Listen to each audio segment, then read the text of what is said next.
अभ्यास करून पोराला IAS IPS बनवायचं आणि कराड खोक्याबाई त्यांची नियुक्ती करणार. मुख्यमंत्र्यांना लिहिलेलं पत्र होतंय व्हायरल. आदरणीय मुख्यमंत्री साहेब, माझ्या 11 वर्षाच्या मुलाने मला काल एक प्रश्न विचारला.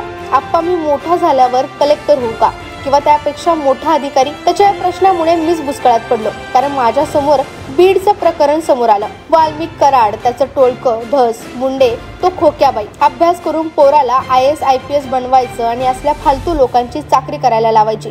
आम्ही नोकरदार माणसं आहोत. आमच्या आई वडिलांनीही इमानी इतबारी नोकरीच केली. आजही रिक्षाने प्रवास करायचं म्हटलं तर आम्ही आधी खिसा चाच पडतो. ITR लेट झाला तर छाती धडधडते. मग या खोक्याबाई सारखी मंडळी हेलिकॉप्टर मधून कशी फिरतात हो? पैशाच्या गड्ड्या उडवतात. आयकर विभाग तेव्हा झोपा काढतं का की आयकर विभागाला फक्त नोकरदारांवरच लक्ष ठेवायला सांगितलंय? आणि असले खोक्याबाई भाजपचे पदाधिकारी, त्यांची आका भाजपचे आमदार. अहो, एक सुसंस्कृत पक्ष म्हणून भाजपची ओळख होती. मनोहर पारीकर, नितीन गडकरी, अरुण जेटली, सुषमा स्वराज, स्वतः तुम्ही आमच्या पिढीचे आयकॉन आहात. मग तरीही पक्षाची अशी अवस्था का? मुख्यमंत्री साहेब, अहो सध्या खासगी कंपनीत नोकरी करायला आमच्याकडे कॅरेक्टर सर्टिफिकेट मागितलं जातं हो, आणि भाजप अशा खोक्याबाईंना पदाधिकारी करते. प्रत्येक गावात भाजपमध्ये असले अनेक खोक्याबाई आहेत. एकदा तुम्हीच गाव पातळीपासून तपास करा. निवडणुका, सत्ता संघर्ष हे पूर्वीही होते, आजही आहेत आणि यापुढेही सुरूच राहील. सत्ता सरकार ही नेत्यांसाठी की सामान्यांसाठी?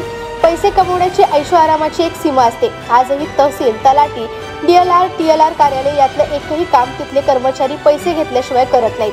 विकास कामं चांगल्या प्रतीची होत नाहीत. शिक्षण संस्था, रुग्णालय हे लुटमारीचे धंदे झालेत. वर्षभर मान मोडून मुलं बोर्डाच्या परीक्षेचा अभ्यास करतात आणि परीक्षेत पेपर फुटतात. अशा वेळी या मुलांची मानसिकता कशी होत असेल?